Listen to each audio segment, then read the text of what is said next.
Welcome to the Nameless Blog. I'm your host, Dr. Kyle S. Berkeley, aka KB, aka Slope to Pisces, aka soon to be award winning author for the Baltimore Crown, Dr. Kyle S. Berkeley. And happy Thanksgiving to everybody who celebrates Thanksgiving. That was last week. There was an episode of Nameless Blog that was recorded. Um, I think I was able to get it out in time. I don't remember. I don't remember just because I remember I was up in the air on whether I wanted to post it or not. Don't remember. I guess I could go back and look. But there's been some cool things that's happened. Um, the debut of the teaser trailer for The Union. Very great work by Victoria Lake, aka V. That's the actor who's been in every trailer from The Wake, actually, all the way up until now. And I'm very happy to have her on board. And it looks like she may be playing Tina in the actual Tiffany Saga TV series. More on that in a second. As we mentioned, happy Thanksgiving. I would be remiss if I don't wish my beautiful and awesome loving wife Rebecca a happy birthday. Today's her birthday. Also, sharing a birthday with my beautiful wife is my cousin Chametta and my cousin Ashley. And believe it or not, there's a lot of people whose birthday is today. My cousin C, Clarence, who's up in Massachusetts. Oh my gosh, there's so many great people whose birthdays today. And I'm going to apologize now because I'm kind of going off cuff and not on script. So I'm going to blank on some names. So before I go any further and dig myself into a deeper grave, I'm going to go ahead and say, my bad. But definitely happy birthday to my wife. Happy birthday to all my family and friends who are celebrating a birthday today on November 27th. As I alluded to before, I said happy birthday to my wife. The Tiffany Saga is still in development for the first season, and we do have a GoFundMe campaign going on. If you would like to contribute, trust me, if you contribute $5 or $10, that goes a long way with us shooting this series. So please don't go in and be like, oh, I can't donate $50. I can't donate $100. I'm fine. Look, everybody in this country is going through it right now. I get it. If you could donate $5 or $10, it would mean a lot. Um, we have pinned to this the awesome and award-winning from the Atlanta Film Festival director Devin Walker, and we also have we have a few people actually helmed on this. Um, we also have Reagan Tupin um, involved in this, and Comp, former Def Jam recording artist, is working with us on this. And there's another person, and I'm being careful about announcing him being on this just because we haven't worked out all the details on his role and his position. But we have some very great people lined up that's going to be helping putting together this first season of the series, and hopefully at least a strong 4 to 5 seasons. Mind you, we have a lot of source material to go from just for this series alone. Um, and if you read The Wake, you will understand why I say that because there's 7 different stories in The Wake, and Tiffany's story does overarch, but oh my gosh, there's so many different stories that I could build from at any given time. And as I'm working on the transition right now, just wait. As I'm working on the transition, doing the early work on that, I'm just like, wow, I'm really excited about the next series I do. That being said, the Union is coming out. I'm getting the critiques done on it right now, which is very awesome. And like I said, this is the Union to me. I think every great author has one book that they go, this is the one that turned the page for me, right? like Carter G. Woodson, um, the Miseducation of the Negro, or um, I'm going to mess up her name. I'm just going to say the New Jim Crow, um, her book. Actually, I have access to a computer. I can say who did it now.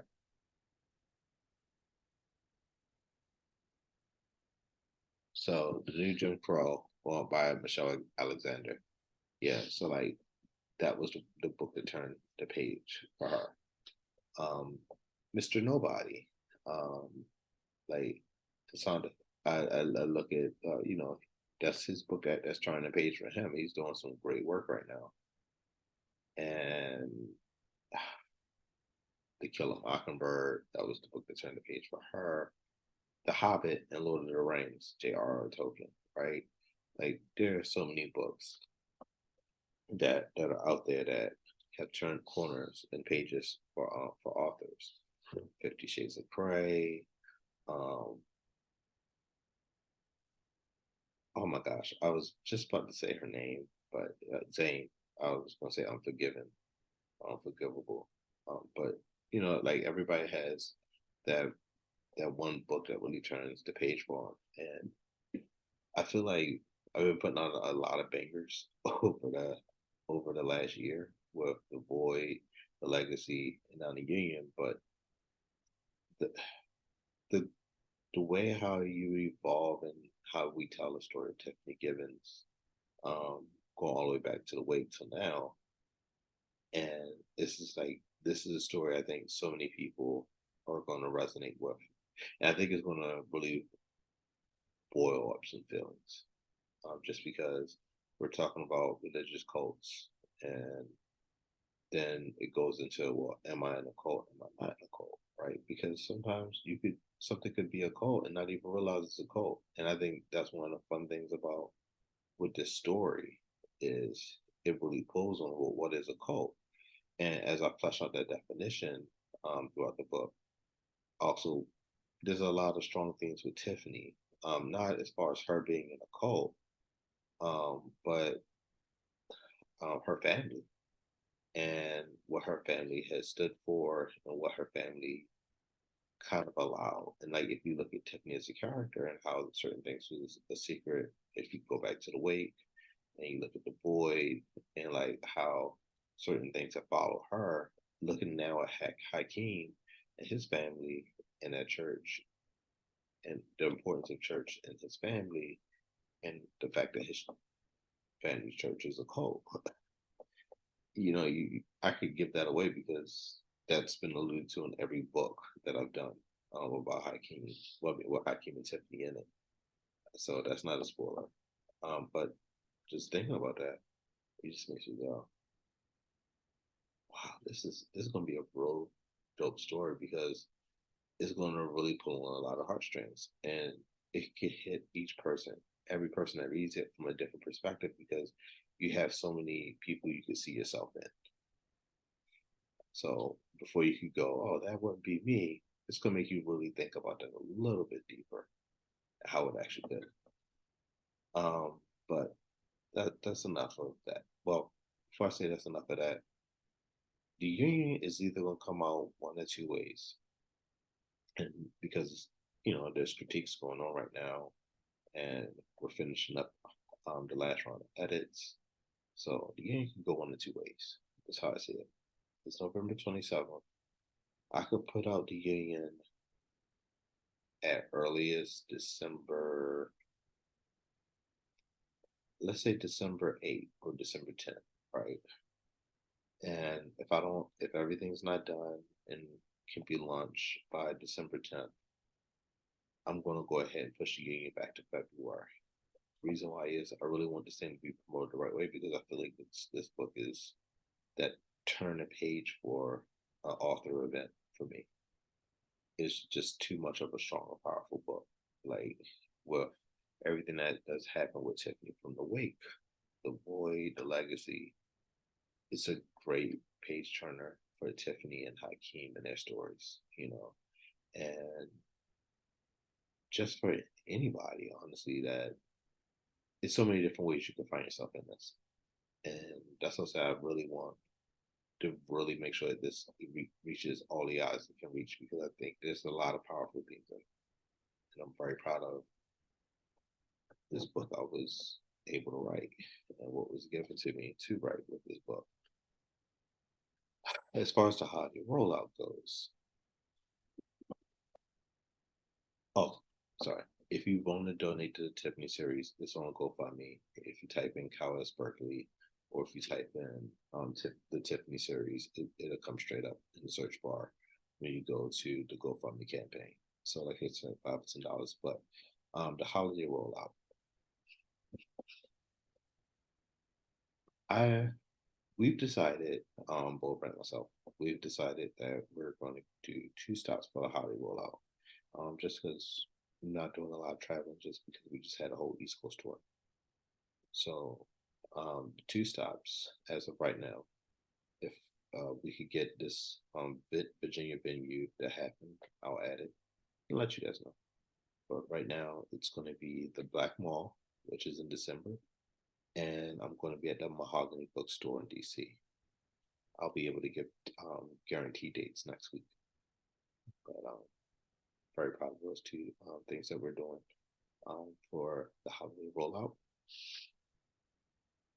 And the Baltimore Crown. So voting is still underway. The award is this coming Saturday. I am looking forward to. All right, I'm going to say this completely honest. I really want to win that award, right? As author of the year, writer of the year for the Baltimore Crown. That being said, dude, I'm on the same ballot with D. Watkins and Keisha Starr. You get how amazing that is for me. D. Watkins has definitely had an amazing year. I know his sales and books have had an uptick from being on we run the city, and having his book talked about on there. Huge hit HBO show.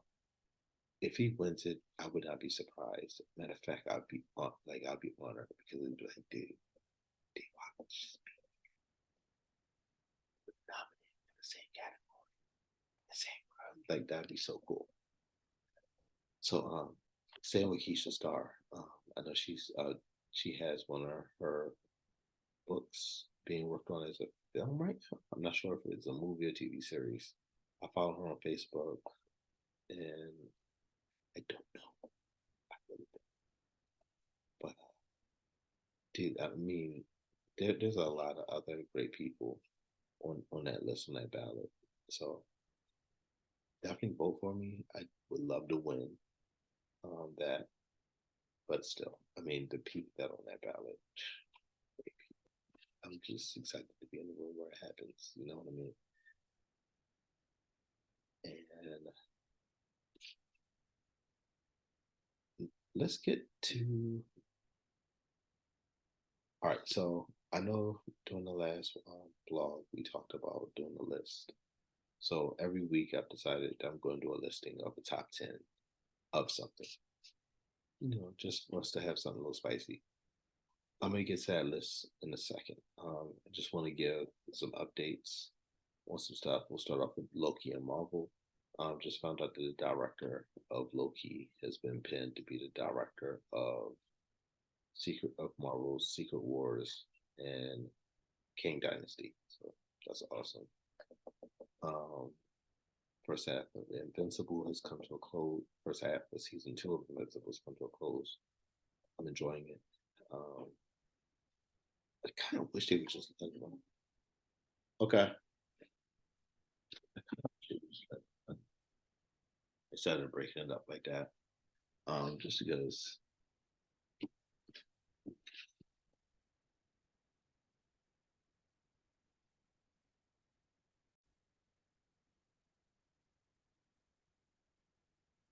Sorry about that.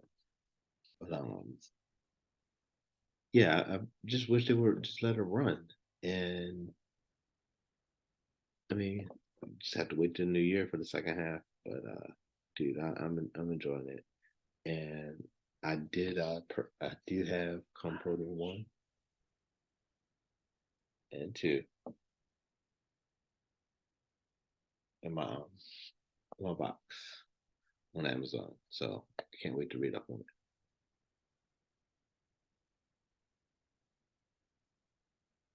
Let's see.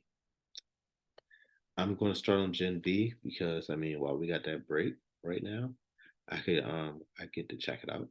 So I'm gonna get in. I'll get into that and give my review on Gen V. But again, I really like Invincible season two. I like where they're going at with Mark's character. All right, spoilers. So spoilers. Click ahead just for a few seconds if you don't want to be spoiled about Invincible. I do like about, but spoilers in three, two, one.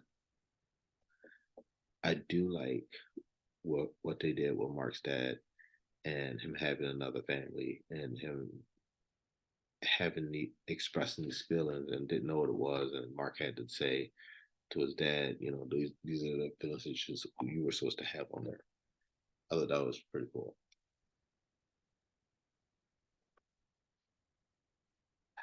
All right, no more spoilers. Um, Wrestling news, some cool stuff.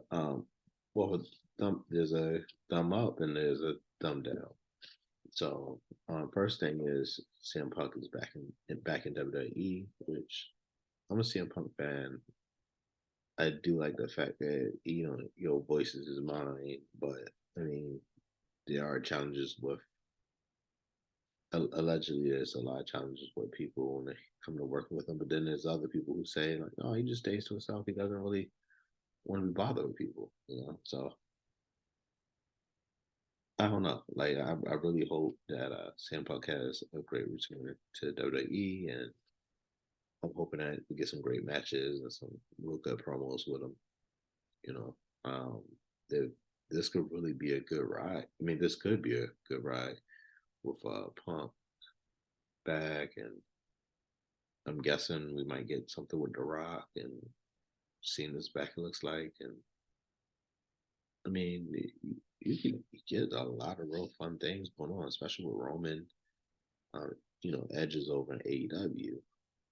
Sting's retiring, and I don't know. I think wrestling's in a cool place with that. Thumbs down part would be Tammy Lee Stitch. It's not an N in there, is it? Nope. Tammy Lee Stitch, who was Sunny in WWE, was sentenced to 17 years in prison for her hit and run thing that happened. And I mean, that's sad. Tammy Lee, I mean, Tammy Stitch or Sunny, she has had a lot of challenges. I listened to this podcast called Prime in Sports, and they were talking about her on there on one episode, actually two episodes. They had brought her up, and I'm like, that it's weird and it's really sad to see somebody fall like that, and to think prison might actually be the best and safest place for her and other people right now. And now we're gonna get to my top 10 rankings of this week. So this I gotta give credit to my dude Matt for this. So we were texting back and forth earlier when I told him the news about Tammy Stitch, and we was talking about theme songs, and I was like, "Oh crap, we got to do a ranking on theme songs," and I love one now. So I got a few honorable mentions before I go any further. Uh, AJ Styles, "Let's Get Ready to Fly." That should have been on this list. My bad. Um, Goldberg's theme song. Honorable mention. I messed up. When you hear my list, you'll get it. There's a few others. There was Undertaker when he was with the Ministry of Darkness. That theme was fire. Um, Chris Benoit, just for obvious reasons.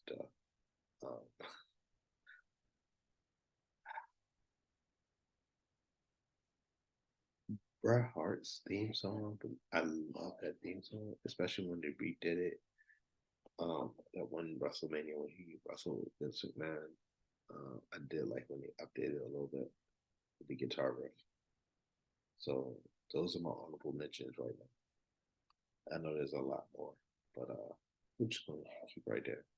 So number 10 would be Edge's theme song, the one that he still uses at AEW, just because that joint is a whole bop.